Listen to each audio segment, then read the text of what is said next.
Hello everyone, welcome to Read Aloud Time with Miss Leah. We are back to The Mouse and the Motorcycle. We're reading chapter 7.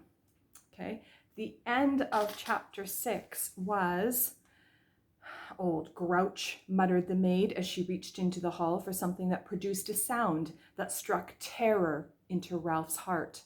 Do you remember what it was? It was the clang of vacuum cleaner attachments banging together. So chapter 7 is entitled The Vacuum Cleaner. From his position under the bed, Ralph watched the tank of the vacuum cleaner being dragged in from the hall and listened to the clash and clang of the attachments as the maid connected a long metal tube to the nozzle at the end of the hose and fastened a carpet cleaning part to the end of the tube. He heard her humming to herself as she plugged in the deadly machine and began to work it back and forth across the carpet. "That's nice, she's so happy," thought Ralph bitterly as he watched the hungry machine devour dust and lint that lay in its path. The maid's feet in white sneakers moved across the room until, without bothering to bend down to see where she was cleaning, she shoved the attachment under the bed. It slid closer and closer to Ralph, and to be on the safe side, he pushed the motorcycle farther from the reach of the machine, but he dared not take his eyes off the attachment for even an instant. He shuddered as he watched it gobble a dust mouse, but even as he shuddered, he was fascinated by the power of the motor. The maid began to sing, "I'll give to you a paper of pins, for that's the way my love begins." The attachment fell off the end of the long tube, but the maid, whose thoughts were elsewhere, did not notice. Now Ralph could feel the machine suck in its breath, and he knew that he was in danger of being inhaled along with the dust mice. Recklessly, the maid pushed the open end of the tube back and forth any old way. There was no guessing which way it would go next. Ralph had to run with the motorcycle to avoid the terrifying hole at the end of the tube. He ran to the right, he ran to the left, and still the maid pushed the tube around, unaware that the attachment had fallen off. And suddenly the maid threw down the tube, but she did not turn off the motor. The tube landed with a bump and a bounce, and before Ralph realized what was happening, the awful machine had inhaled his tail, and he felt himself being pulled by suction across the carpet. "Help!" He could not keep from squeaking, but no one heard him above the roar of the machine. He just managed to catch the rear wheel of the motorcycle as he was sucked along the carpet. He hung on with all his strength. The machine, which was strong enough to suck up a mouse, was not strong enough to suck up a mouse and a motorcycle. Ralph lay there on his stomach, hanging on for dear life and feeling his whiskers and his fur swept back toward the machine.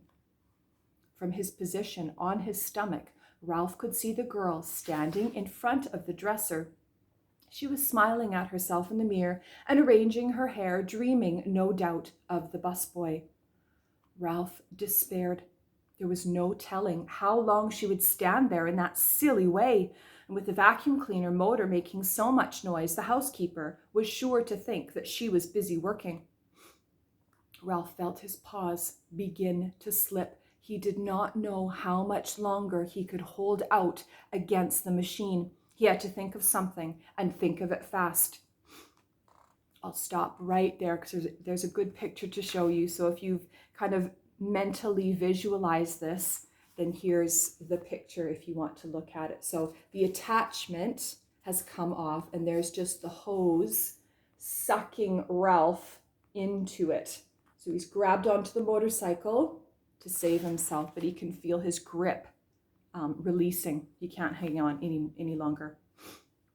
All right, he had to think of something and think of it fast. With every bit of strength he had left in his body, he clung to the wheels of the motorcycle, and with his left paw, he moved his right paw up to the exhaust pipe. If he could just manage to pull himself along until he could get on the motorcycle, bit by bit, hand over hand, Ralph dragged himself forward along the exhaust pipe. He knew he was making progress when he could see part of his tail once more. He reached back and yanked his tail out of the tube, only to have it sucked in again. Ralph was far from being out of danger. "I'll give you the keys to my heart," the maid sang to herself before the mirror, now pulling her hair behind her ears, now pulling it on top of her head, oblivious to the desperate struggle under the bed. Once, Ralph's paw slipped from the exhaust pipe, and he thought he was a goner until he caught the rear wheel in time to save himself. Slowly, he moved forward until his entire tail was free. Things were easier when he could brace his hind foot against the spokes of the rear wheel, and slowly he rose, clinging to the machine until he was able to grasp the hand grips and throw his leg over the seat. Ralph felt considerably safer sitting on the motorcycle and very much pleased with himself for having outwitted the vacuum cleaner. He was quite sure by now that the maid would never bother to look under the bed. He tried to move forward, propelling the cycle with his feet, but he found that the suction from the motor behind him was too strong. This made him wonder if the motor on Keith's cycle was stronger than the pull of the machine behind him. The more Ralph thought about it, the more important it seemed to him to find out. "No, I won't." "Yes, I will," Ralph argued with himself. He had promised not to ride in the daytime. Yes, but Keith did not know he would have a chance to see which was stronger, the motorcycle or the vacuum cleaner. Keith would be interested, wouldn't he? Wouldn't any boy? Riding the motorcycle would not be reckless. It would be an important experiment. Motorcycle versus vacuum cleaner. Which would be the winner? Ralph had to find out. The maid turned abruptly from the mirror. Her feet in sneakers moved across the floor towards the electric outlet. If she disconnected the vacuum cleaner, there would be no experiment. If Ralph was going to pit one motor against the other, he had to do it now. He would never have another chance. Ralph picked up his tail and started the motor. Without taking time to let it warm up, he gunned it with all the breath he could inhale. The motorcycle got off to a faster start than Ralph expected, so fast that Ralph lost control. He shot out from under the bed just as the vacuum cleaner died, with a long, drawn-out groan. Suddenly, everything went white, and Ralph found himself bumping along in a strange, ghostly place, all white and made of cloth that seemed to be closing in on him from every direction. Ralph had ridden straight into a pillowcase thrown on the heap of laundry that the maid had dropped on the floor, and the opening of the pillowcase had fallen shut behind him.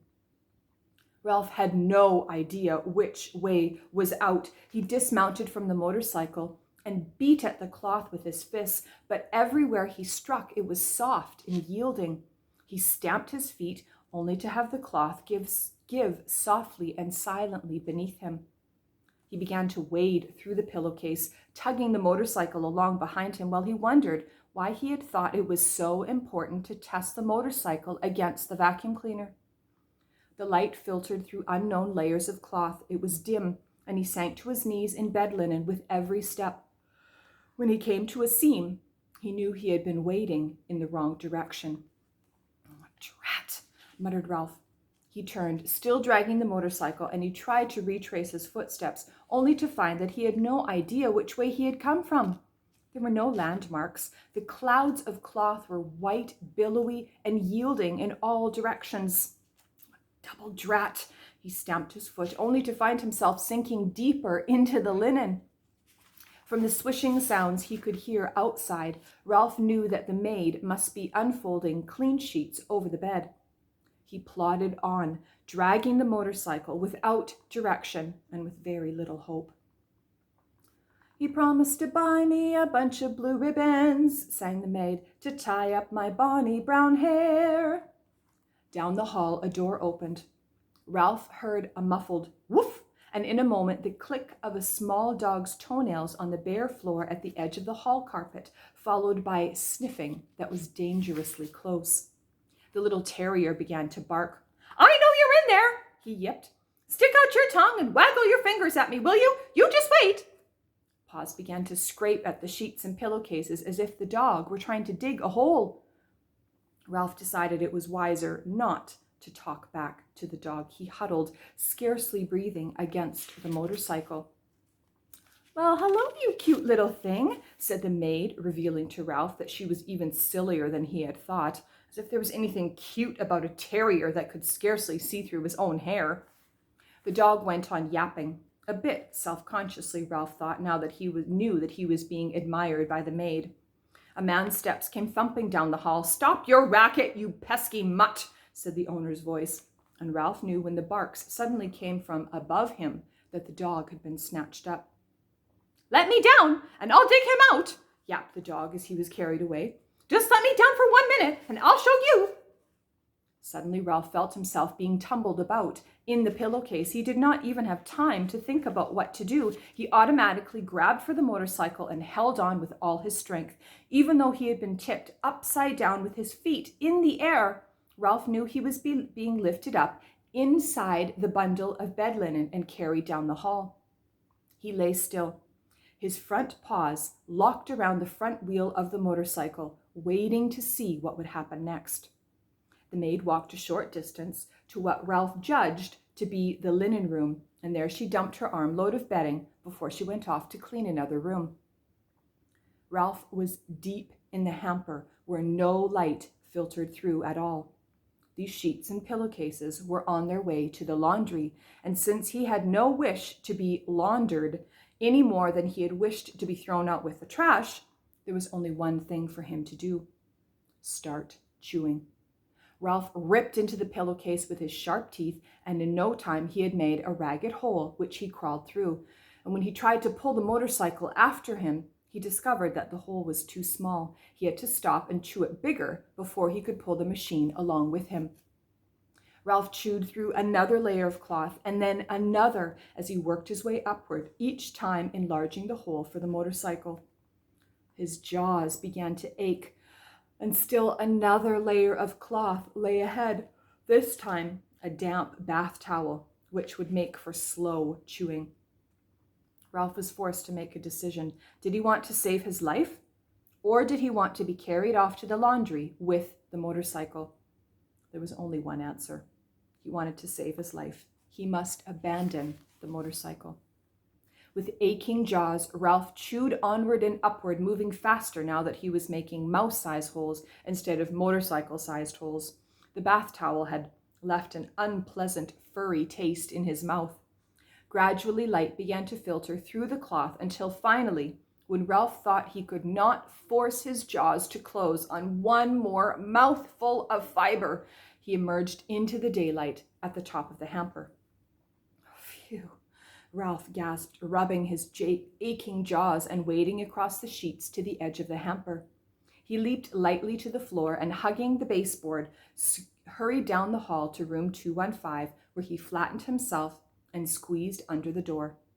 Safe, but exhausted and filled with remorse at the loss of Keith's motorcycle, Ralph dragged himself off to the mouse hole to catch up on the sleep he should have had that day. Oh, excuse me. All right, there's one more picture to show you. The terrier in the room, barking at the sheet, so the dog knows that Ralph is in there. And then you can see the maid as well as she's stripping the bed. All right, so that's the end of that chapter. We'll stop there for now. I hope you have a great day, and I'll see you next time. Bye-bye.